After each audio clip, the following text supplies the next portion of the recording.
No? So ako na ihatag sa ato ang speaker karon. She is a second year college computer course and an active youth sad no sa Magikay Church. So welcome sa Takder family o welcome J-Lo. Imuhan ng time. Inday, nakamute ka Inday.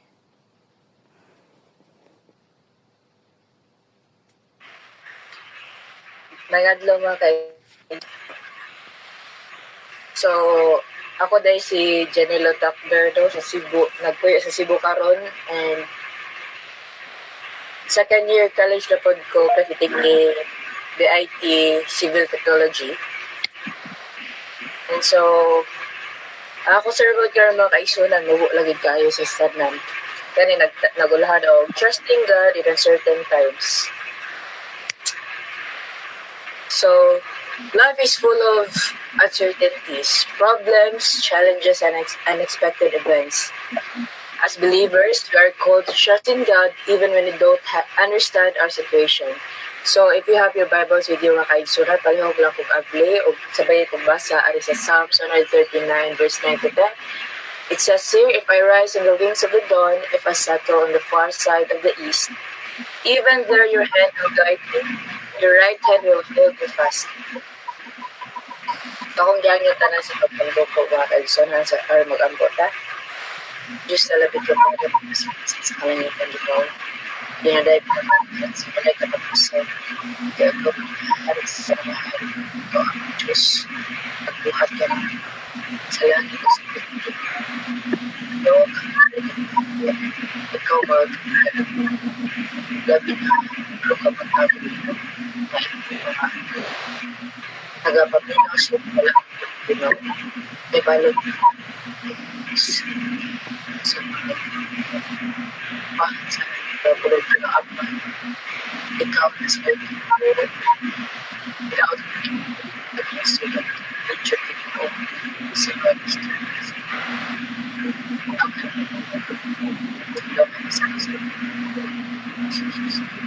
Amen. Okay, before na to ipadayon no, the Inday Jello, palihog lang ko mute sa uban. Brad Marlon, wala ka ka-mute para madunggan nato imong anak og tarong. Palihog lang ko mute. Brad Marlon, salamat. Sige, padayon. Okay ra. Palihog lang mute lang mute. In difficult times. O sa mga kaigsunan no, makapangutan na ta kung isaon man nato pag salig sa Ginoo. Bisan sa unsa kalisod pa ang panahon mga kaigsunan. Kaya biski ako mga kaigsunan, bata pa lang ako pero daghan na jud ko nga sinatian sa kinabuhi mga kaigsunan o dili jud lalim o makarelate ko sa mga kaigsunan nato labi na rin sa mga OFW o sa lain-lain ay namo sa sitaw kay naman mo sa laing panig sa kalibutan mga kaigsunan apan dili ibot niya nindot ako kinabuhi pero kita dyan tanan maka-feel dyan ko kalisod mo nang ingon dire ang pinakauna na mayong buhaton kay mo ang pagsalig sa Ginoo nga nagdepende kita niya. And the trusting God requires full dependence. According to Proverbs 3 verse 5 to 9, 5 to 6, trust in the Lord with all your heart and lean not on your own understanding. In all your ways submit to Him and He will make your path straight. So kita mga kaigsunan no, kita nga tawhanon kay mga tao makauna na kita usay nga ang ato ang kakusgon sa atong kinabuhi. Kaya magsalig lang kita sa ato ang own nga paghunahuna or own na itong wisdom. Apan, ingon diri nga dili ta magsalig sa itong kaugalingon, kundi magsalig ta sa Ginoo. Magdepende ta ato sa Ginoo mga kaigsunan. God's ways are higher than ours. Makita kini sa Isaiah 59 verse 8 to 9. Ingon diri nga ang pagsalig but pasabot ana nga kita tanan fully surrender sa kung unsa man ang plano sa Ginoo ug i-allow nato siya nga mo lead sa atong life na walay duha-duha mga kaigsunan nga musugot ta kung unsa man gani iyang plano sa atong kinabuhi. Ikaw Teresa, ikaduha, God is in control even in uncertainty. Makita sa Isaiah 41 verse 10, so do not fear, for I am with you. Do not be dismayed, for I am your God. I will strengthen you and help you. I will uphold you with my righteous hand. Kita nga kaigsunan as tawhanon man ta. Usahay, bisag kay bawta nga ang Ginoo mo provide na jud sa ato og solutions. Bisag naa na jud ang solutions kay nakaplano naman tanan. Magunaon na jud ta og kanang makasinati jud taghadlok mga kaigsunan. Usahay dili ta makahunahuna og pagsalig mga kaigsunan. Labi na mga kaigsunan sa mga katong mga nalisugdan na jud mayo nga grabe na jud kay kalisugdan ang ginabuhi nga daghan na jud kay problema nga grabe gikabugat ang problema mga kaigsunan. Manang dili gid na mawala sa ato ang batasan nga makafeel ta og kahadlok mga kaigsunan. Apan ingon diri nga dili ta magmahinudlokon kay ang Ginoo anaa lamang kanato mga kaigsunan. Dili ta magdismaya kay ang Ginoo ato ang Ginoo wala bing gamhanan sa tanan. When we feel weak, He upholds us with His power. No? Di sa patuod nga mag-weak na magtangan tag kusog usahay. Nga wala tayo makuptan, nga wala tayo kasabot sa atong sitwasyon. Apan, ingon diri nga powerful kaya Ginoo nga siya lamang ang atong source sa ato ang power kaigsunan niya. He will give us strength and ang tanan nga imuhang nasinatian karon naa ka na solution og dili gid mahatag ang Ginoo mga kaigsunan og problema nga dili nato masulbad. Katulo, trials test and strengthen our faith.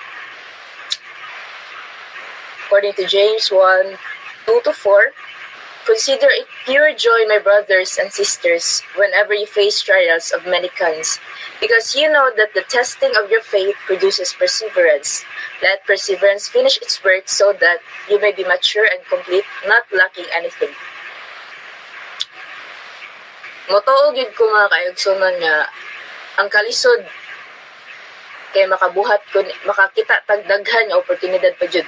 When there difficult are opportunities for growth. So, ang kalisod daw nga kaigsunan kay kani usa ni siya kapag maagi nga ato ang espirituhan nun nga magdako, magtubo.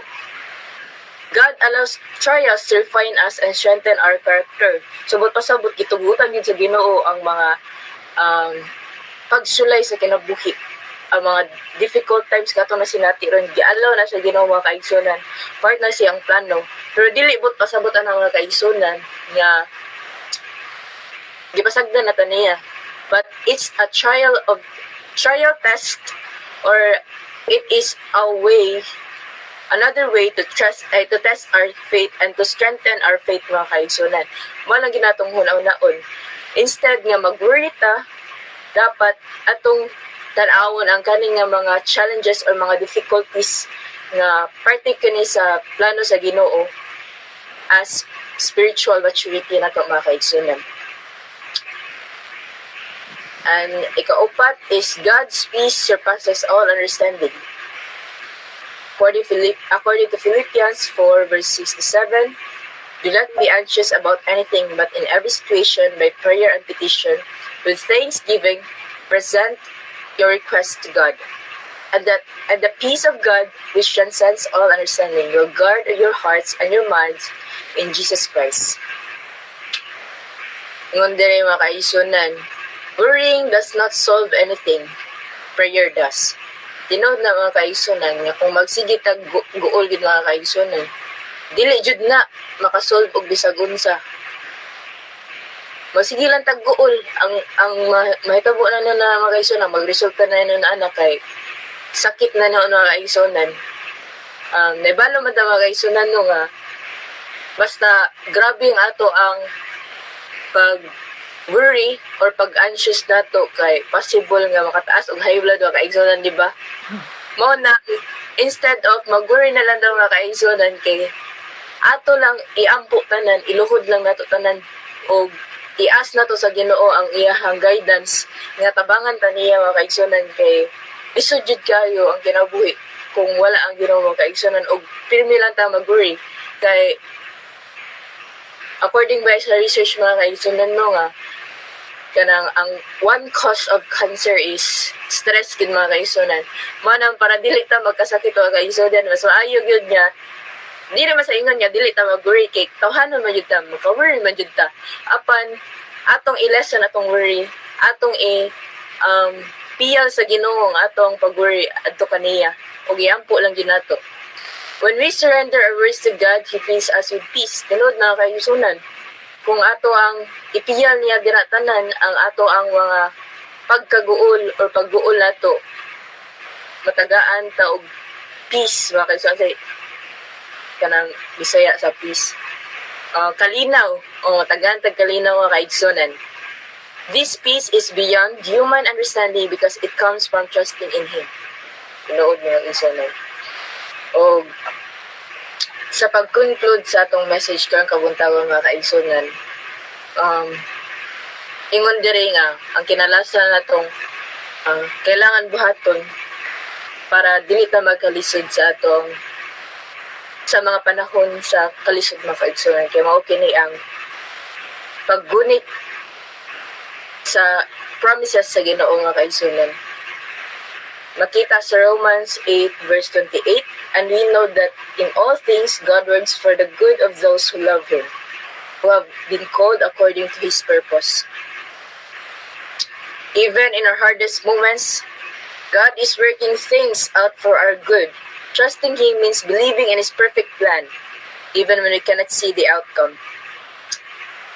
So, tinuod mga kaigsunan nga, bisad sa pinakalisod nga moments sa imong kinabuhi mga kaigsunan, ang Ginoo nagalihok gyapon, wala ka ginapasagdan sa Ginoo.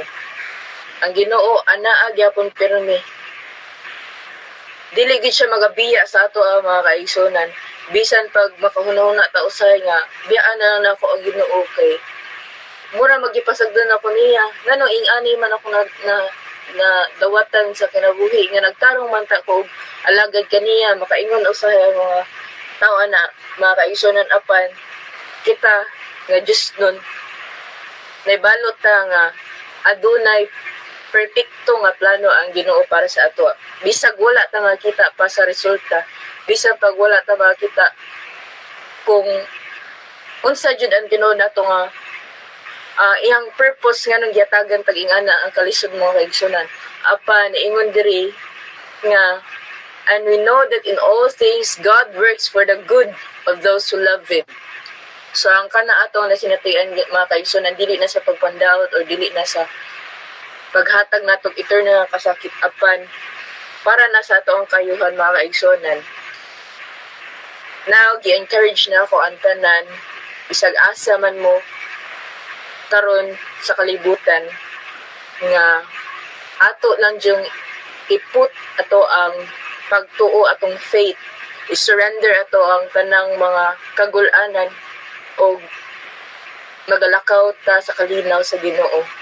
Taga-adlaw magaampo ta nga hinaot nga iyang tanggalon ang atong tanang mga pagguol ato ang kasakit nga nasinatian karon mga kaigsunan. Kay for He owns everything this world could offer and He is the most high and mighty eternal King forever. So, balang to ang ako ang prayer karong kabuntagon mga kaigsunan. I hope nga kitang tanan dili mag-surrender, dili ta mo give up. So, bisag unsa mang problema, nagsinatian na to sa matag sa individual, sa to ang pamilya, or even sa ato ang simbahan mga kaigsunan. Ato lang yung hunahunaon nga ang plano sa Ginoo perpekto ug dili wala gid siya nagapasagdan ay wala gid tag niya ginapasagdan mga kaigsunan. O paing buntag Marta. Okay, amen. Salamat kaayo, Inday, sa imuhang pahimangno sad sa mo kanamong tanan nga ang pagsulay ah, naa jud na pirmi pero kana pagsukod lang na nato no nga unsa asa takutob ug unsay ato ang atong pagtuo sa Ginoo. Ang iyahang mga promises nato wala jud paglubad o wala jud pag-usab. Salamat kayo Inday sa imong message karong buntaga. Imo na jud ming kami sa mga pagkaasa mong edad na remindan gihapon mi nimo no. Kay kitang tanan din lain man tag pagsulay. Pero sa kanta pa sa imuhang amahan, kupti ako, sumukupot lang jud ta sa ato ang buhing Dios. Salamat o salamat kaayo Inday Jaylo. God bless sa inyong pamilya. O karon dili na nato dugayon ang atong closing song. Wala man jud si Ma'am Mary, so atong Tagalog higayon nga makakanta si Ma'am Merle Platil. Ma'am Merle, ikaw na ang closing song.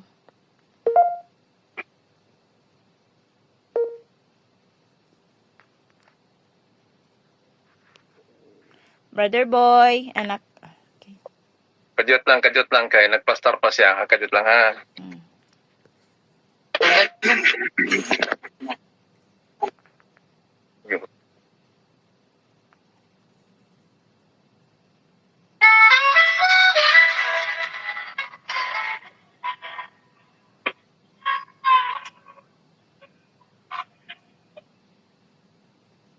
I can take a heart that's broken, make it over again. But I know I'm not broken. I can take a soul that's sincere, make it white as the snow. But I know a man who can shine and Savior, the Redeemer of all men. I in Jesus, for He is my dearest friend. If you feel no one can help you, and your life is out of hand, but I know a man who can. I can walk upon these waters, overcome the troubled sea. But I know a man who can. And I can close blind eyes to open or make the lame to walk again. But I know a man who can.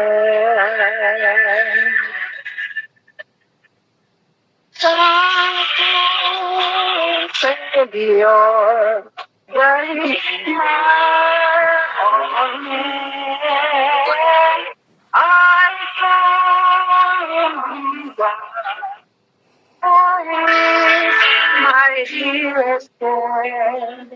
If you feel no one can help you, and life is out of hand.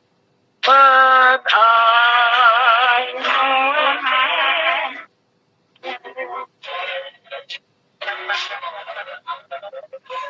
Yes, I know a man who can.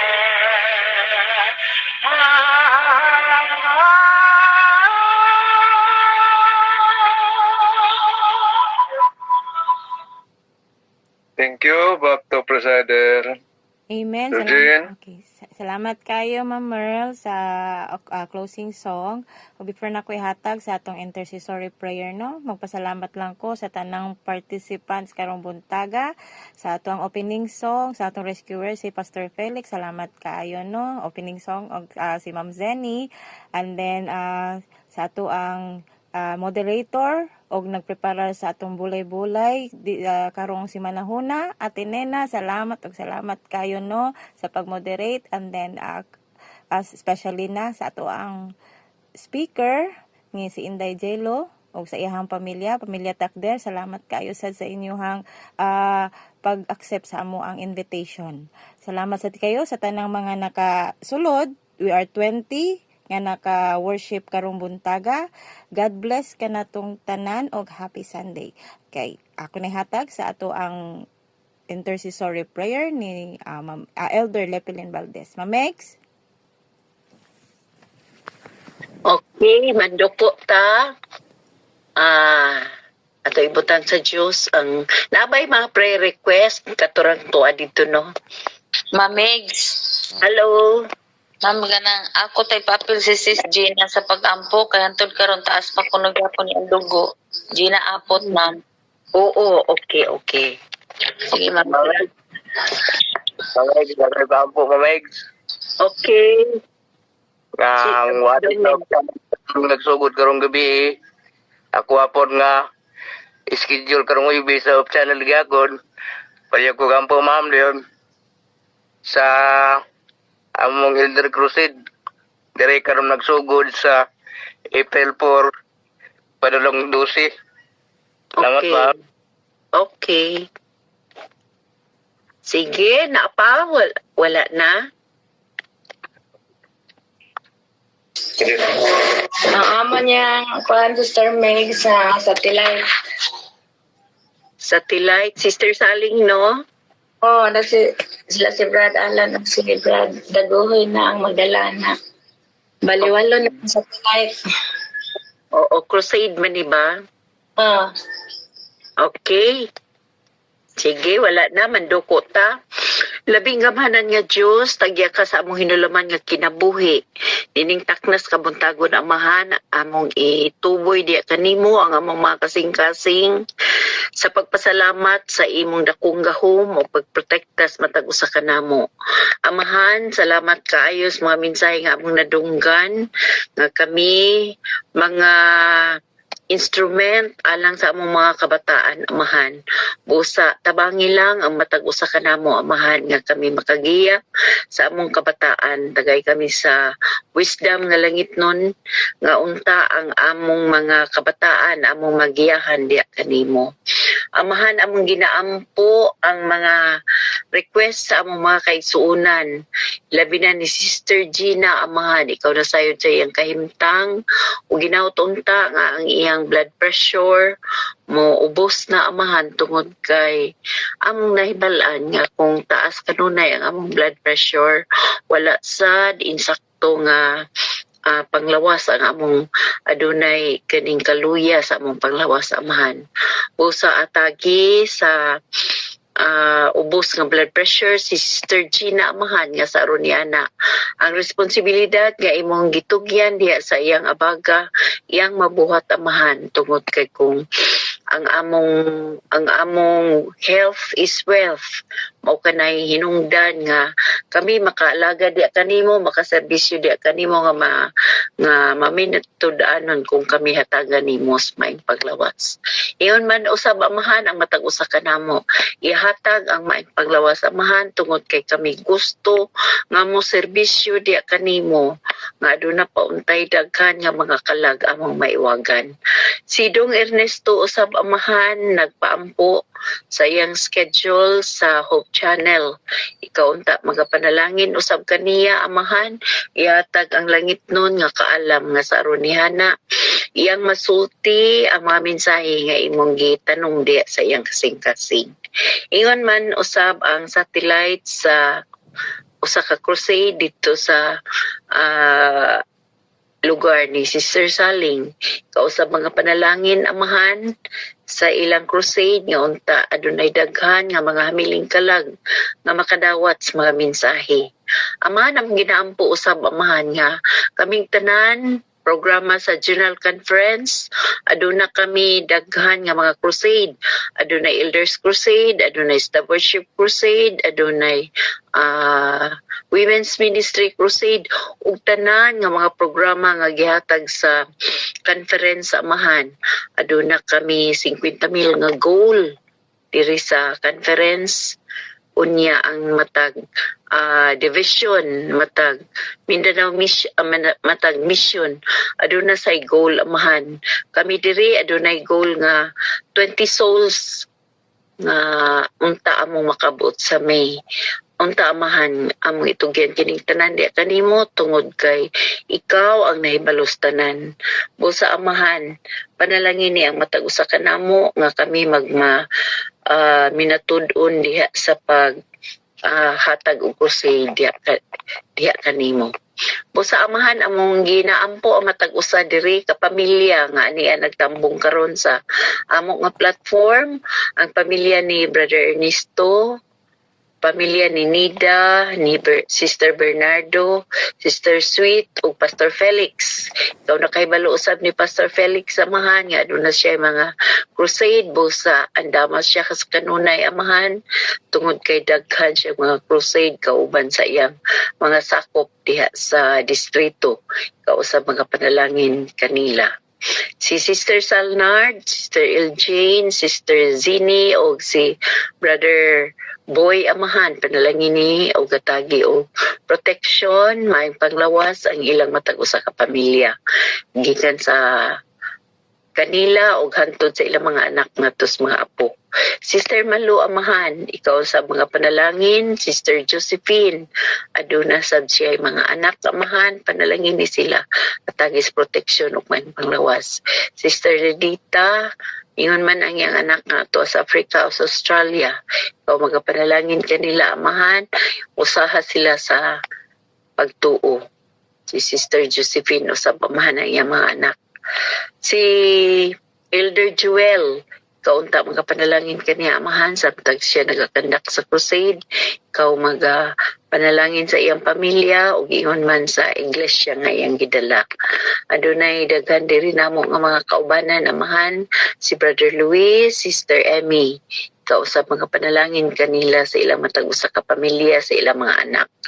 Ihatag kanila ang mga panalangin ug ibubo kanila amahan. Ang tabuan sa kalangitan, ablihan mo kanunay nga ihatag kanila ang mga panalangin. Si Brother Rolando, ug ingon man ni Sister Joy, ikaw na kay balo sa matag-usan nila ka kahimtang busa ihatag kanila amahan ang kabaskog nga sila kanunay kuan sa ilang mga talento diha kanimo sa pagdala og mga hamiling kalag diha sa imong tiilan. Aduna usab mga prayer request diri amahan, prayer request schedule sa interview ni Pastor Hesta. Samtang sila nagabiyahe gikan diri hangtod sa Philippines amahan, ikaw mga panalangin kanila naman sa ilang mga anak sa slot sa schedule unta ihatag kanila sa US Embassy. Amahan, aduna po'y prayer journal si Sister Limlay, ikaw sa mga panalangin kaniya. Yan po sa kahusay o kalinaw sa atong nasod.